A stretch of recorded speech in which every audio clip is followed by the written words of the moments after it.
Yeah. Uh, Very cool. Well, Jim, the bad news is all these people came and we have nothing to talk about. We're talking about cold plunges. We're talking about protein shakes. A lot on the agenda. Yeah. Actually, we really wanted to dedicate today to 2024. And I'm going to go around the horn, Jim, to you and Chip in terms of what you guys, just things that you're on your mind for 2024. But once we get through that, kind of just talk to you all collectively. I'll put up a list of topics to kind of spur the conversation.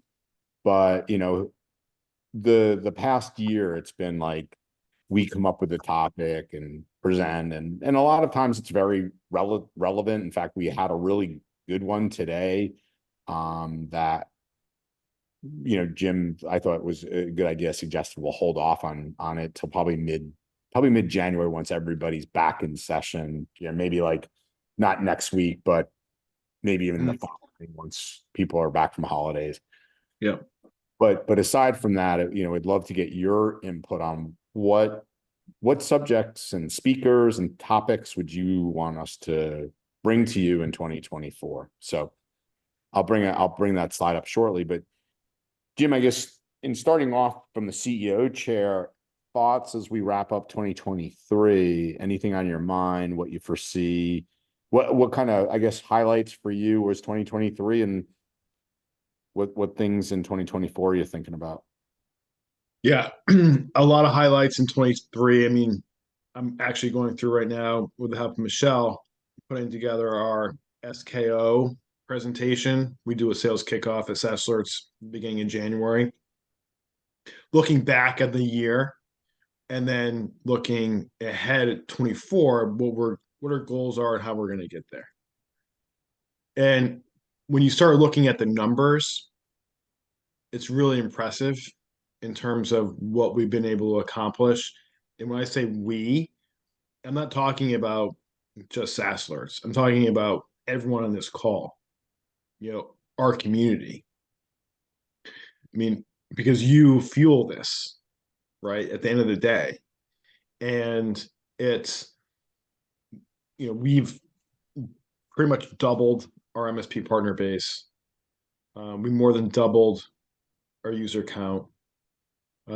We are, when you look at what the product has done, you look at Unify taking off, you look at what we've been able to do in terms of launching Fortify and then improving Fortify over the last few months, releasing App Wizard. I mean, these are all highlights that we share collectively.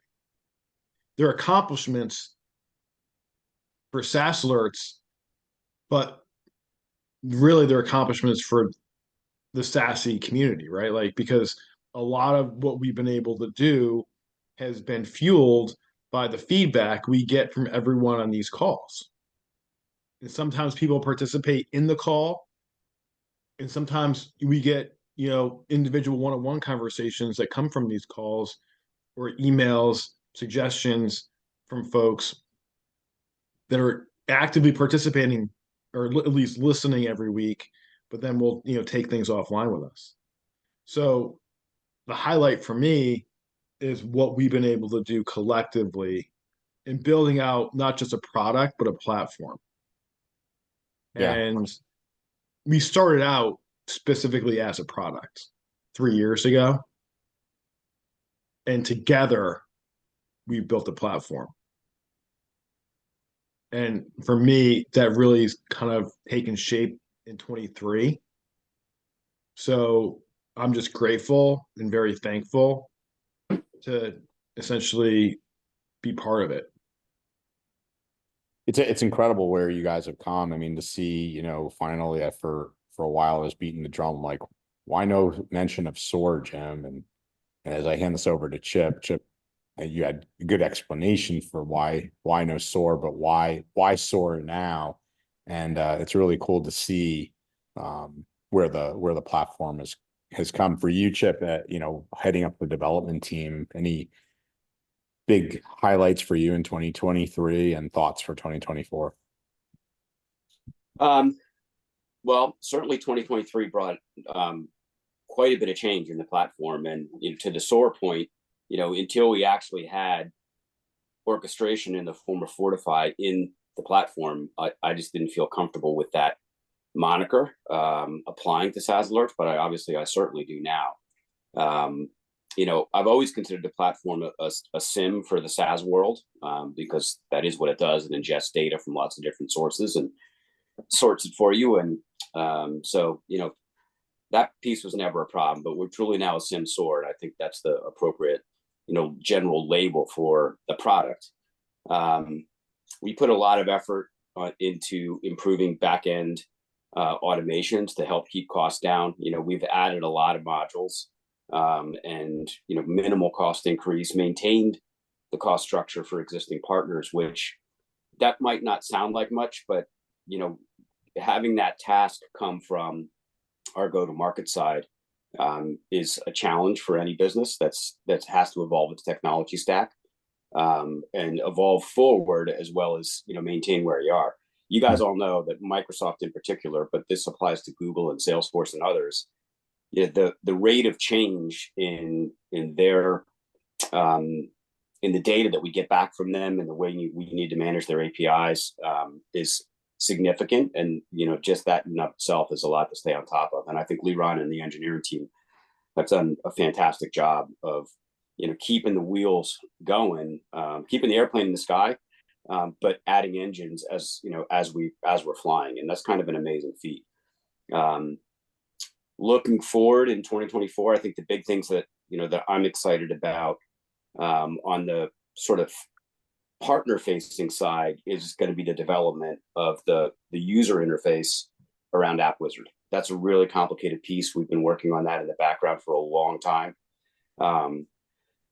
Jim likes to talk about the modules and the product pieces that we release is, in terms of game changing and that sort of thing. And I think that one, when we roll that out, what you're really talking about is a zero code solution, drag and drop ability to hardwire in other people's APIs and define events for yourself as a partner. I think that's really significantly changing. So that's still quite a ways out and a really big project, but that's really the main focus for the first half of the year. What keeps me up at night, I'm excited about as well.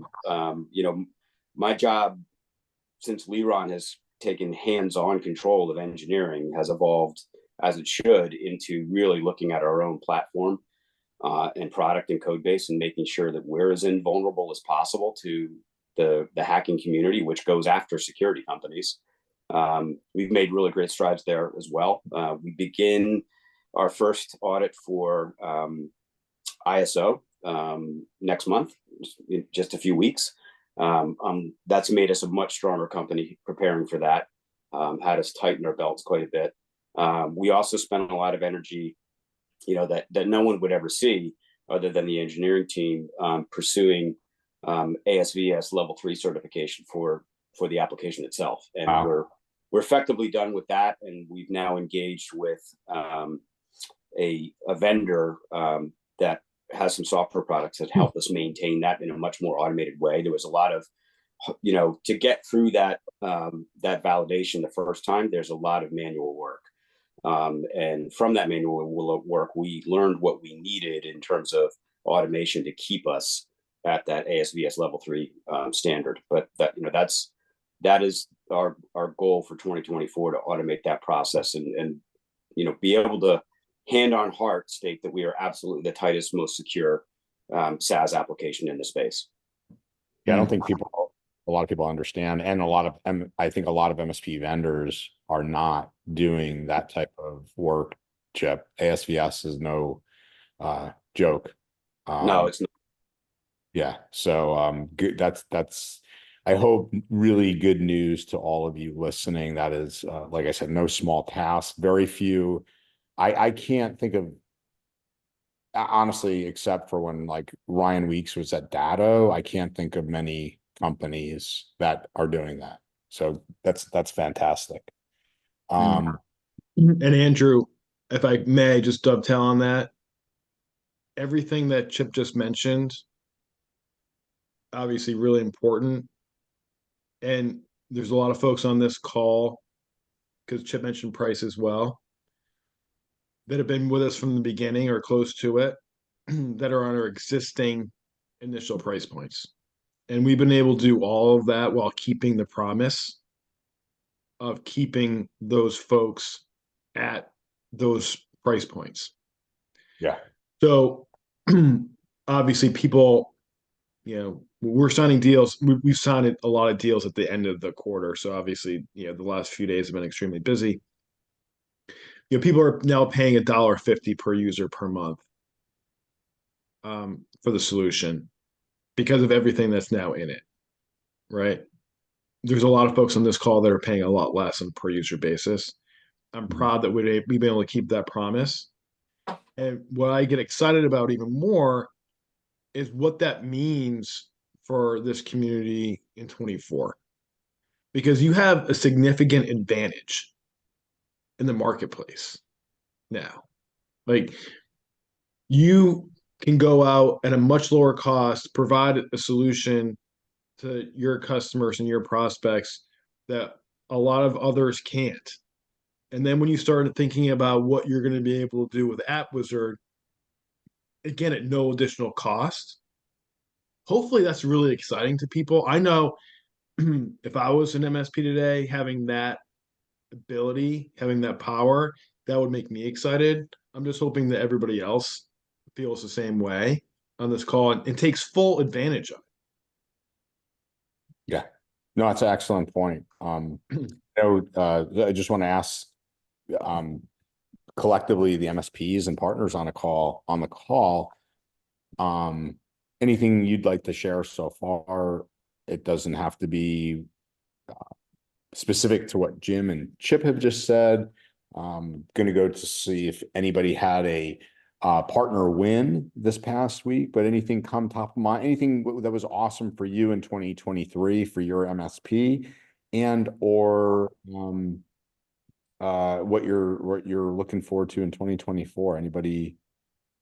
Anything come top of mind before we head to see if there's any wins we want to ask about? And then let's see, is that SolarWinds, Corey? No, it was Sonic Wall. Andrew, was that an intentional troll? That's a better. No, it's just what I have in my mind, Chip, of what we've been researching with what I don't want to steal the thunder of our upcoming SASE call, what CISA released. But no, Sonic Wall, Corey, it was a big year for you guys. You guys must be really fired up as you go into 2024. Oh yeah, I mean, I'll be going to Ireland soon, setting up the EMEA SOC. So I mean, lots of expansion. Very cool. Will we get you to come into the SASE call from abroad so we can see what's going on in Ireland? That'd be cool. Yeah, why not? Yeah. 6 o'clock sitting in a pub in Dublin and doing the SASE call. That's right. That's right. Well, it'll be about that time, right, Chip? Yep. Yeah. Hey, Adam, you'll have to go over and meet up with Corey. It can't be too far for you, is it? No, it's probably only an hour on an airplane, so yeah, we can meet up, have a Guinness or two. That's it. I mean, on the flip side of things, not to bring any negative into this, but it's like, I was expecting a lot worse over the recent holidays, and how you hear everybody say, "Oh, we're due," right? Like, "Oh, we're due for a bad winter," right? We haven't had a bad winter in a while.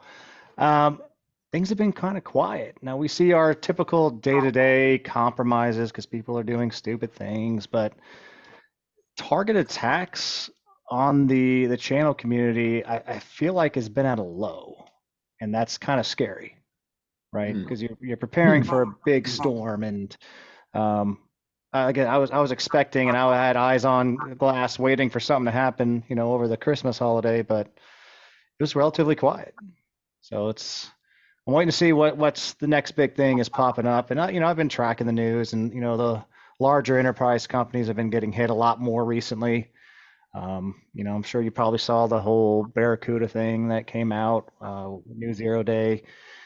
Apple is being more and more targeted recently, which is surprising, but that's coming out, and I'm just waiting on what's the next big focus on the channel, because we're trying to stay ahead of it, but it's been way too quiet. Yeah, I was going to ask you, Corey, do you see that as anything the channel doing quote unquote better as a whole? Do you see it more as threat actors just changing tactics right now and who they're focused on? The positive side of me says yes, the channel's doing is more more security savvy, doing the right things more, is understanding more about security. Insurance is helping us more, right, with the underwritings. And but then if I look at the negative side of Corey, it's like, okay, well, something's just ramping up, right? I'm just waiting to see what that is. Yeah. And that's the benefit, is we keep adding more detection capabilities, on the SaaS alerts platform. And so hopefully it won't be too big of a boom, as I say, but yeah, I mean, I'm hoping we get past this new year holiday unscathed as well, and see what 2024 brings. Yeah. Yeah, absolutely. And I hope everybody is kind of thinking about the additional vigilance of, like, what's your holiday kind of detection plan? And Corey, do you guys do anything differently per se, knowing that you have more skeleton crews and things of that nature? Do you guys do anything or recommend anything to your partners as a result of, There's no direct recommendations we do. We do set up different communication methods, right? Because most people aren't staring at their phone. There's a lot of people that take off from, December 22nd through the new year, right? They come back January 4th or something like that. We find a lot of partners doing that. So what we ended up requesting is, okay, don't just give us an email, right? Give us your phone, like whether it's .iCloud or .vtext. Give us something that when we send you an email, it hits your phone as well. Mm-hmm. Obviously, we're going to call you on a critical incident, but if it doesn't initially appear critical, it's stuff you might want to know. So we've asked partners to give us that type of information, especially over the holidays, so that they get another type of notification besides just email. And then my SOC's not happy with me, but I don't allow us to go on a skeleton crew because I don't trust the holidays. Right. So, we just make sure that we're doing our due diligence and staying aware. Got it. Very cool. Well, good stuff. All right. Lastly, or I shouldn't say lastly, before I bring up potential topics, Liron, your team, as Chip pointed out, did an amazing job. I know I didn't put you on the spot here, but anything you'd like to say and share, and congrats on all the hard work that, you guys did putting this, platform together. You guys continually iterate. I get to see a lot of tech, and you guys are putting out code very rapidly and awesome code. So congrats. Thank you, Andrew. Yeah. Yeah. Anything you'd like to reflect on, Liron? Don't have to, but just. Yeah, as kind of Chip mentioned, I'm very grateful to the team. Just like Jim, I'm grateful to be a part of this. I feel very lucky to be part of such a strong team. It is very much an overall team effort, and I can't count the number of calls I've gone on with MSPs where they've pointed things out that while we are looking at the forest, we miss the trees, the branches, and the leaves, and they point these things out to us. And it is absolutely critical that this type of information is brought to our attention so we can build the best possible product for this community. Good stuff. All right. Did we have, thanks for that, Liron. Any wins of the week? Anybody, have a SaaS alerts win, or just if they're not a SaaS alerts win, a really cool win in general? Really good MRR win. Come on, it's last month of the quarter. I'd imagine Eric Monroe closed some massive deals, didn't you, Eric? Unfortunately, I'm focused on operations. Oh, you are? Okay. have a goose egg for this quarter, which is unusual for us, but we've got a lot of other improvements that have been and our prospects leads are growing. So looking forward to a better quarter next one. Good. Yeah, fair. Anyone else? Anyone have any wins they want to share? I'll share. Yeah, please, Ryan. Good to see you, man. It's been a while. Yeah, I've been kind of lurking in the background lately, listening to see how things play out. One of the things that I want to say is, I've been successful in being able to grow the labor in my team to support this product and other products. And it really, I have to give quite a bit of credit to this community call in helping me navigate some of these conversations, both internally and externally, and to be able to provide some kind of community feedback that I've been able to guide leadership to see these conversations, like viewing them on YouTube, for example, so that they can understand that there are plenty of questions that lots of times I'll bring up questions and propose solutions. But if I'm the only voice in my organization that's bringing those up, it's hard to get the buy-in. And so having this kind of community support and these kinds of conversations in a quite informal way has been very helpful for me and in my department and pushing forward the security initiatives that I've been looking to improve this year. And I've really got to give you guys quite a bit of credit for helping me do that. I had tried to work directly with CISA before that, and they were very helpful, but some of the language is harder for some people to understand, and we tend to talk more business focused in these meetings, and so it's much more approachable to many people that I've kind of leveraged this topic of conversation with. And thanks so much for sharing that, Ryan. And from That's awesome. From a technical perspective, this is the first year out of the last 3 years I didn't have to fight an adversary on Christmas Day. Nice. Yeah, first awesome. Christmas Day that I haven't had to do that. So I don't know if that's just the nature of how things are playing out, or all the security bolstering we've done, or all the little tiny improvements we've done along the way, but results have spoken. I didn't have to lose a critical holiday to fighting someone, which was very nice. Good for you, Ryan. Great to hear. Great to hear. Thanks for sharing. Yeah, thank you.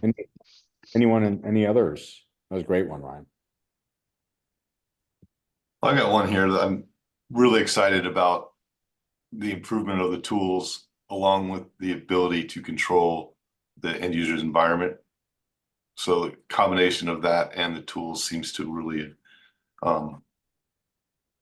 increase our, I guess, state of mind of how protected our clients are.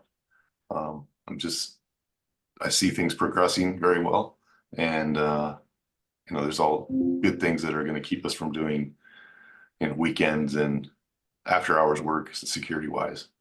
So yeah, kind of in combination with, like you just said, Eric and Ryan, with App Wizard starting to hopefully taking off. Like I could see really good business conversations around mission critical SaaS applications. Like, and as Jim said, even if you're on the high side at 150 a seat, there's easy, like massive margin in being able to, have risk to revenue conversations on applications that drive business, especially if they're revenue generating applications. So yeah, definitely changing the mindset from a personal computer to a workstation, and with all the tools wrapped around that, seems to really increase everyone's security and productivity. Yeah. So Peter, I'm just going to take a look at do you want to come on and do you have vocal capabilities, Peter? You mentioned. Yes, I do. So good afternoon, everybody. Good afternoon. Yes. So I've run into some questions where people are asking, that their cyber insurance is requiring a SIM. And somebody recently mentioned to me that they answered a 4-page cyber insurance questionnaire. I was really baffled that it was only 4 pages, and I said to him, read the terms and conditions, because I have not seen 4 pages questionnaires in years. They're Yeah. getting much more complex now. They are asking a lot of questions. One of them is around SIM. So again, like I said in the message, SaaS Alerts is not a full-blown SIM, but for SaaS applications, it is like a quasi SIM, if you will. Now with App Wizard, I haven't really delved into play with it yet, but can you ingest? Can you ingest if you have on-prem devices? And I work with a lot of co-managed, but if you have on-prem devices where they say we need a full-blown SIM, if they connect those on-prem devices to an RMM tool, can those logs be ingested into SaaS Alerts? Partially, Peter, but not the kind of logging that I think you're looking for. So the component of SaaS Alerts that pulls in data from the RMM relative to devices is our Unify module, and that's designed to provide machine identity information either through IP address, machine name. We look at a whole bunch of different variables to automatically map. And of course, there's manual mapping that the MSP can choose, but to automatically map the device to a specific user account. And SaaS Alerts then uses that as an additional correlation regarding the actions that we're picking up that account takes. So its highest and best purpose really is to help reduce noise, because it can give you a higher level of confidence that an activity that looks unusual for a particular user account actually isn't or doesn't need to be treated as suspicious because it's coming from a known device, and also confirms when it's not a known device. So that's really the only information that we're picking up. So you mentioned kind of the intersection of App Wizard.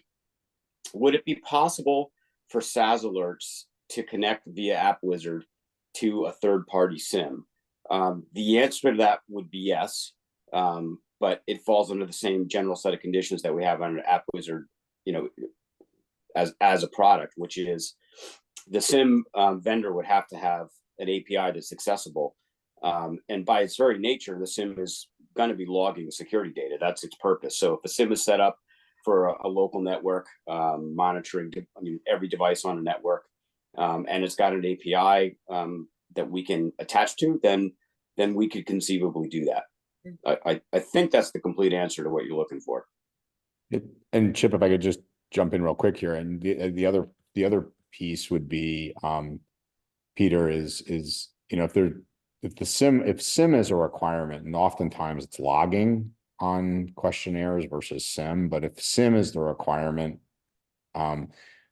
the question then becomes, is there a log shipper? Because to me, it doesn't make sense, Chip, if there is a SIM component to send the data to SaaS Alerts only to send it back. If it's about RMM data and things of that nature, I would just pull it directly from the log shipper on the endpoint, wouldn't you? Or am I missing something as I think about this?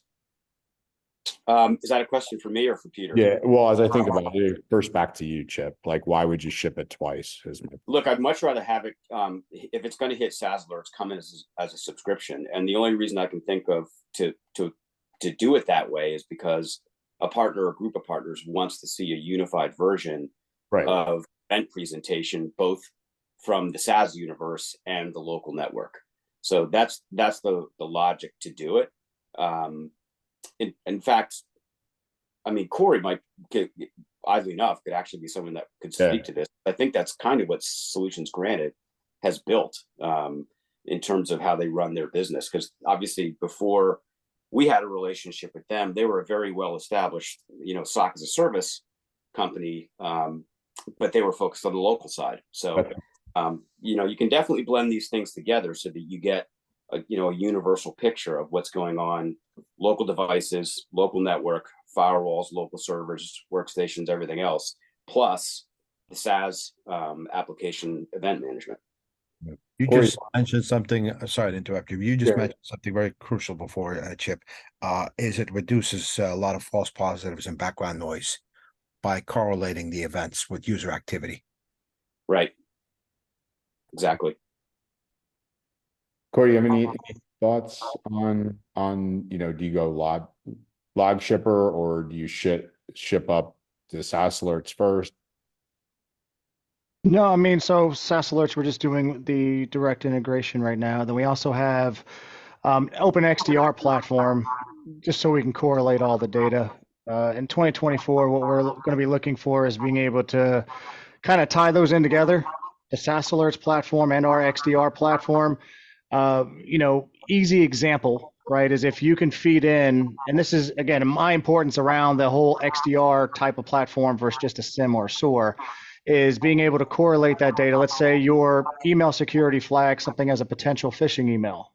And then if within SaaS alerts, now it starts seeing some type of anomalistic behavior that originally, if you didn't know that there was a potential threat that hit with that phishing email, you might not have gotten your attention, right? So being able to correlate all of these events together is the most important piece.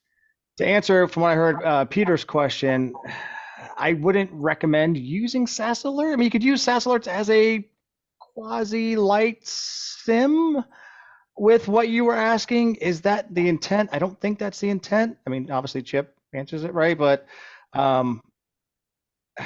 I wouldn't recommend using it for something like that. But obviously with, getting all of the information, so getting at a minimum server logs, firewall logs, SaaS logs, and antivirus and EDR logs, that to me is the basic minimum, right? Now you can start integrating more information as you grow and mature, like switch information, desktop logs, right? There is going to be a bunch of noise. Someone like me needs that noise. And then that's where the automation, that's where the ATH rules come in, where you're able to pull out key information correlating all this data. But that noise will always be there in that type of environment, and you need that noise, because if you don't have the data, you can't really query it and won't be able to make those correlations. Yeah, I agree with your comments, Corey, that SaaS alerts by itself can't necessarily be considered a SIM, but I qualify that by saying it all depends upon the construction of the environment. If you have a BYOD, everybody remote work from wherever business, and no devices that you're covering, then SaaS alerts becomes the de facto SIM for that kind of an enterprise, because the only thing that's important at that point is what's going on with the user account. If users are logging in from Windows devices, MacBooks, Chromebooks, iPads, any and all of the above for any individual account, and that's kind of the thesis for why we built the product. We see so much business evolving, so many small businesses evolving to that model because it's much more cost efficient. And in that case, then SaaS alerts is the de facto SIM SOAR all the way around. But I completely agree, if you're talking about a traditional office environment where there are physical assets owned by the business, including the network and the firewalls and the servers and everything else, SaaS alerts is definitely not something that you could just check the box and say, okay, we have SaaS alerts and now we have a SIM. You need to back it up with the other stuff.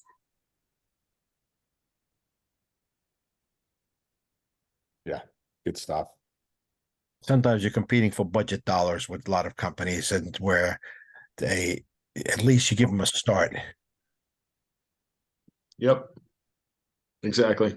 Yeah. And again, it all comes down, and Corey, you probably, Corey and Chip can relate to this, is it really comes down on, priorities, right? What is the most mission critical, why do we do data flow diagrams? Why do we do business impact analysis? Because we want to know what is the most impactful systems to that business. So if we only have X amount of budget, that's where we need to focus. And, go ahead, Chip. And then, I was just going to say, let's just go back, in time and remember why SaaS alerts even exists. So, it was because, Seth, Bostock, and Chip were both at companies that were smaller, that were budget conscious, and didn't have any on-prem infrastructure, right? They were just using SaaS-based applications. And in order to meet compliance requirements, they were forced to pay exorbitant rates to a traditional SOC SIM, which was Arctic Wolf, which just fiscally didn't make any sense whatsoever based on what their businesses were. Which I think it's consistent with the way a lot of businesses work today that actually don't have much or any on-prem infrastructure. SaaS Search is now 40 employees. We don't have a single on-premise device, a single on-premise application. We are 100% SaaS. And we will grow for the foreseeable future without any on-prem infrastructure at all. So, Peter, I think you're onto something in terms of understanding what the requirements are for the business, and really, if they're completely SaaS, you're going to be covered with SaaS starts. Great points. Yes, thank you. By the way, you mentioned something earlier, Andrew. Data flow mapping. It's like I haven't heard that expression in the MSP world, and I don't think I've ever heard that expression. Usually at the enterprise side, and even at the enterprise side, 80% of companies don't classify their data, according to Gartner. Yeah, we got to get better at data flow diagrams, and well, look, the business conversation, right, centers around, right, how does the company make money? What are the systems, people, and processes that support that? Which is really, right, a mini business impact analysis. If we can get better at that conversation and where the bouncing ball of data flows, then I think we can get business owners and business leaders much more interested in what we're talking about versus technology, as it were. Stephen, for cloud surface area can really serve a good.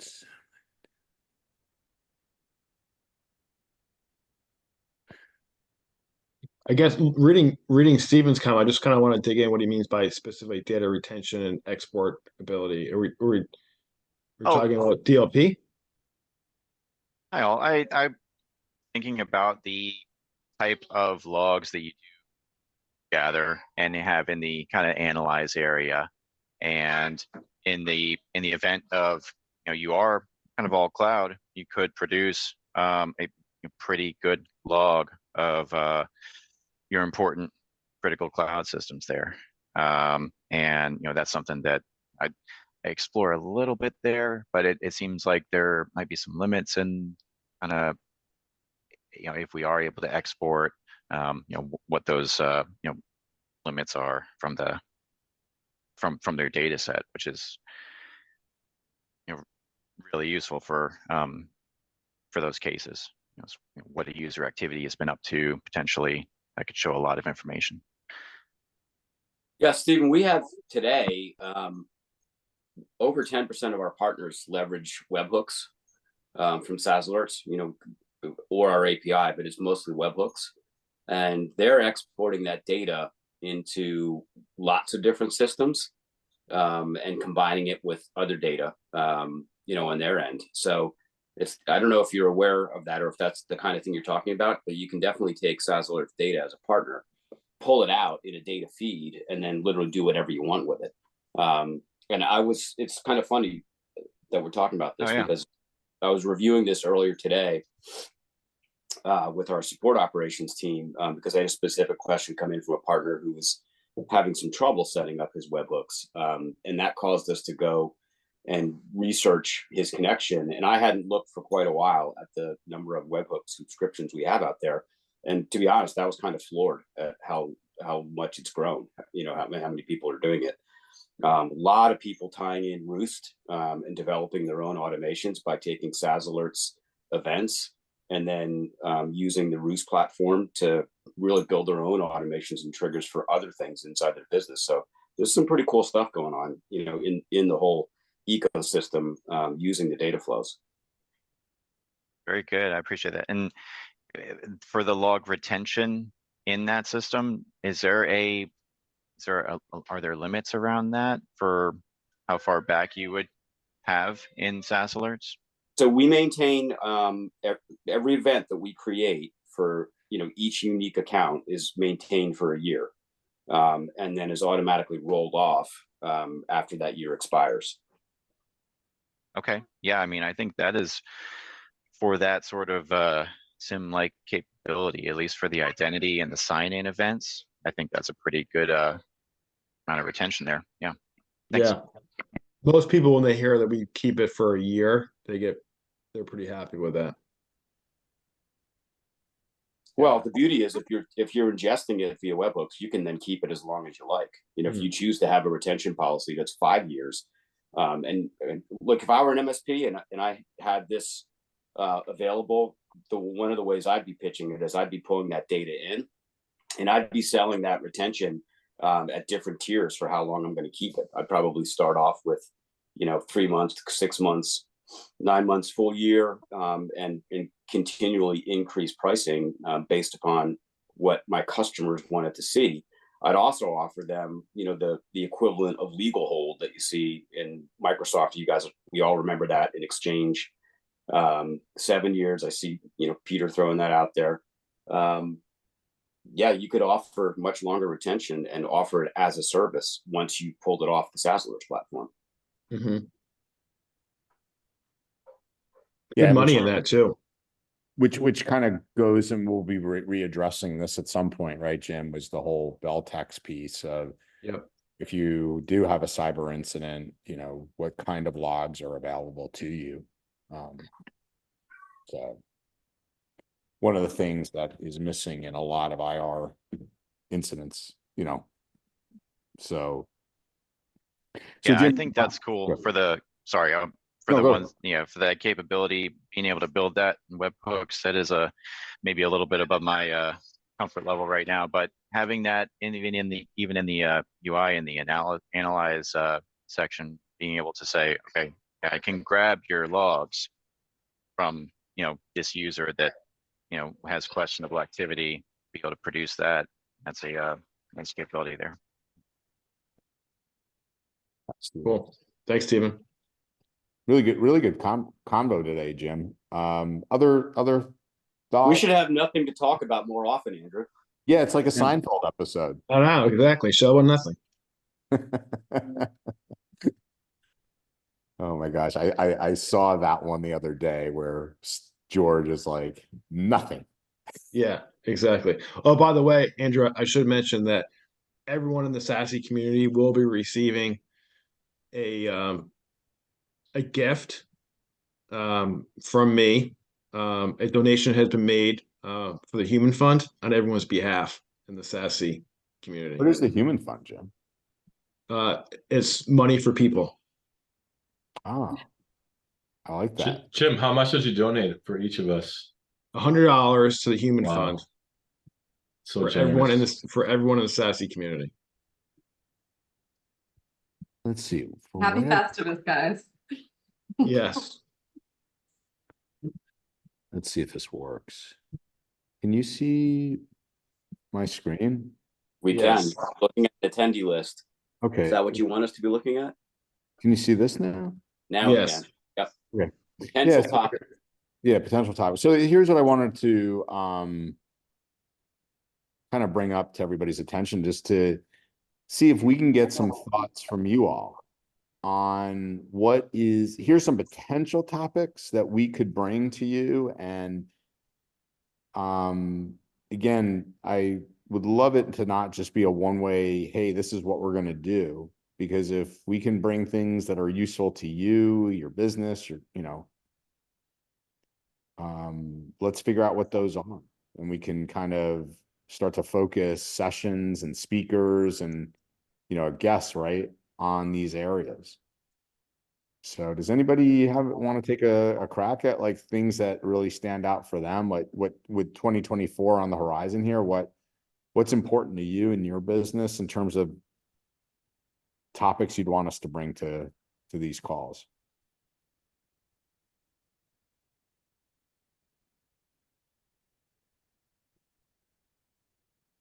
Don't all speak at once. It's overwhelming. Okay, Well, so I'll put in a word here.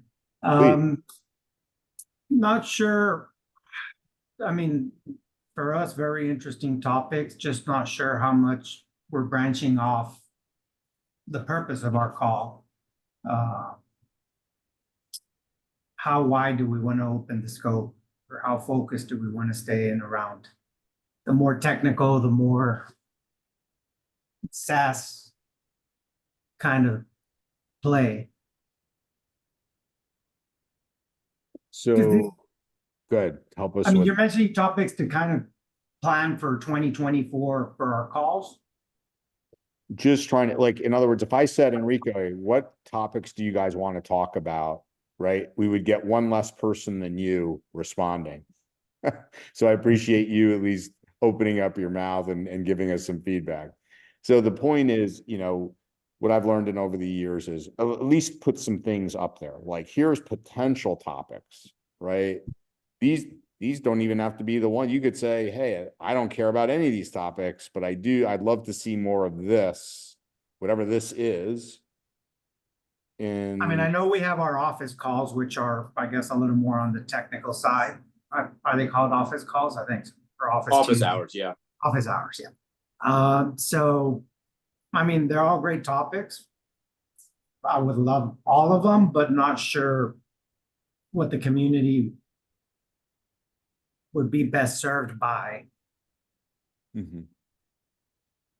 Yeah, I think what we're trying to do, Enrique, is offer a mix. You know, when we conceived of the idea for this weekly SASE call, it was always intended to be not just about SaaS alerts as a product or as a company or what we do. I mean, obviously, there's always going to be a component of that, but really trying to serve the MSP community with a broader brush of topics to help people grow their business, run the business that they've grown better. You know, so I think that's why, you know, Andrew's tossing this out here, is to see, you know, what else beyond just talking about SaaS alerts will be helpful to the group. That was very helpful because I don't think I was born back then, so was not aware of that. Now that you mentioned that, definitely automation, building a SOC, are definitely. Well, as an example, you know, earlier here, let me throw this out and hand it right back to you, Enrique. So Chip was mentioning, hey, he saw this stuff with Roost. You know, all of a sudden he's seeing more people using automation via Roost with SaaS alerts events.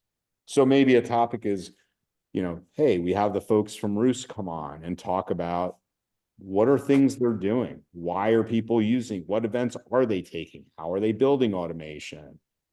Again, back to you, Enrique, but that's what, like, I'm trying to marry, like, hey, we'll do an automation thing. Let's just say you're like, hey, we're thinking of building a SOC. Well, we'll bring Corey on, and Corey will go, well, let me just give you a sense of what kind of budget you're looking at first, but let me tell you how I would crawl, walk, run, or partner in before I even decided to build my own SOC, right? It's bringing in resources that we trust, that we know are awesome at what they're doing, and then educating everybody here. Yeah, I think automation would be amazing. And just like you said, there's systems out there like Roost, PIA, different ones that we looked at back around April, May, and everyone was like, well, you're too small. You're a one-person shop. And I'm like, well, yeah, and I'm trying to stay as small as we can on the human side. And I think automation will play a key role in that, and better doing it early than later, which gets harder once you have procedures and processes in place. So to me, automation, I think, would be an amazing thing. Okay. So Jim, cool, and Chip, cool. If maybe I'll talk to the folks at Roost and we'll bring somebody on and we'll talk about that. Is that Yeah, cool? matter of fact, Chip and I have a call with them next week, actually, Okay. as fate may have it. Yeah. So, and the other thing we should also highlight here is that, you know, a lot of what we've talked about here in the SASE call since the beginning, Andrew, right, has been purposely not necessarily focused on just the product, right? Like, we want this to be thought leadership. We want people sharing all sorts of different information that can be helpful. But we've also started office hours, which is every other week, which is just around the product, right? We've got Ben Jones, we've got, you know, Anthony Drager on the team, that if you have specific product questions or feedback, that is a great forum to get really hands-on and get some stuff done. You know, for example, you know, Stephen could learn about leveraging webhooks, you know, on that call. We're never going to get that deep in the technical stuff specific to the product here outside of when we do a launch and we give you an idea of what we're doing. but we've now got multiple forums, I think to satisfy, the both objectives. Awesome. And Enrique, thanks so much for jumping on. I'd love anybody else. It's really helpful to hear from you, because if we don't hear from you, we don't know what we can do to help.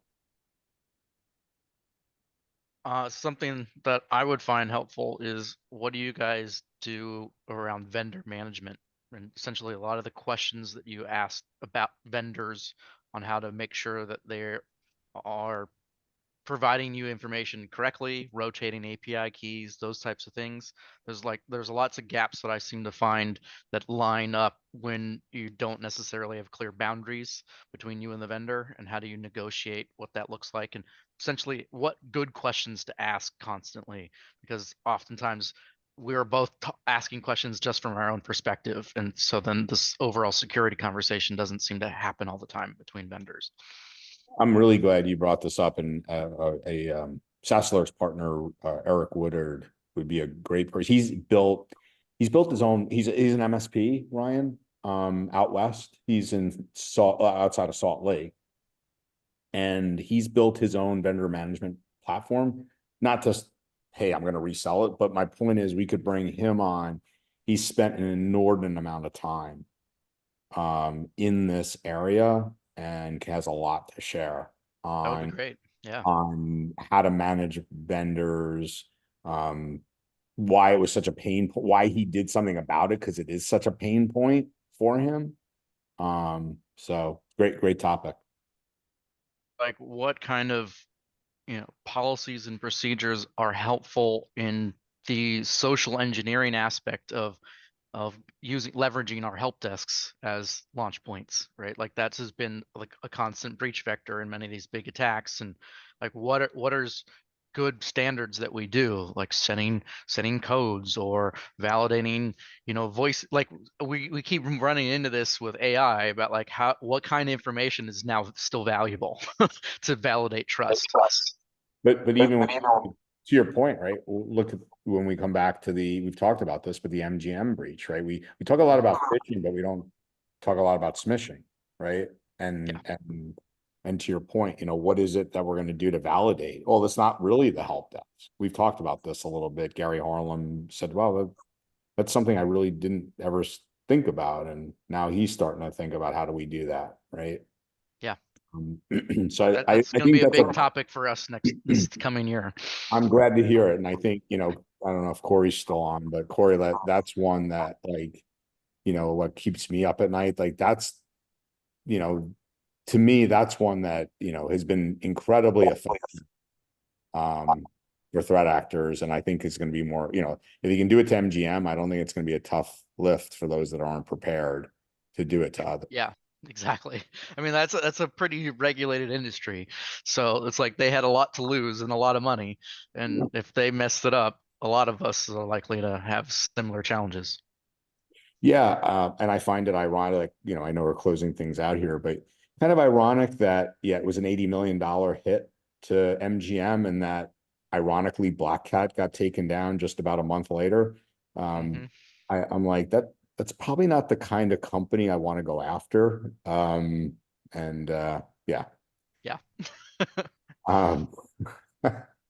So good stuff. So vendor management, automation, those are great topics. Any others? And twofer for Ryan Thompson today. That was a big day. Yeah, big day.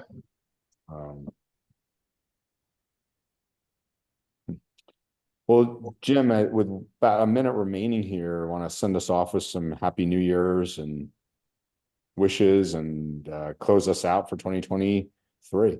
No, I'm just kidding. I just want to, Andrew, thank you for, doing a great job with this call every single week. And more importantly, being such a great security ambassador for the entire community. Just outside of this call, obviously, with Right a Boom and with Cyber Nation. So thank you for that. Thanks to all of the folks here at SaaS Alerts that have made this a great year. And I think it's going to be really fantastic next year with the momentum that we have. And then all of you that participate and come every single week. We wouldn't be here without you. We wouldn't be who we are without you. So thank you all very much and wish you all a very happy new year. Thanks, Jim. Thanks, everybody. Happy New Year, all. Okay. Thanks, Thank you. everybody. Happy Hi, New everyone. Year's. Happy New Year. Be Safe. safe. Bye. Bye-bye.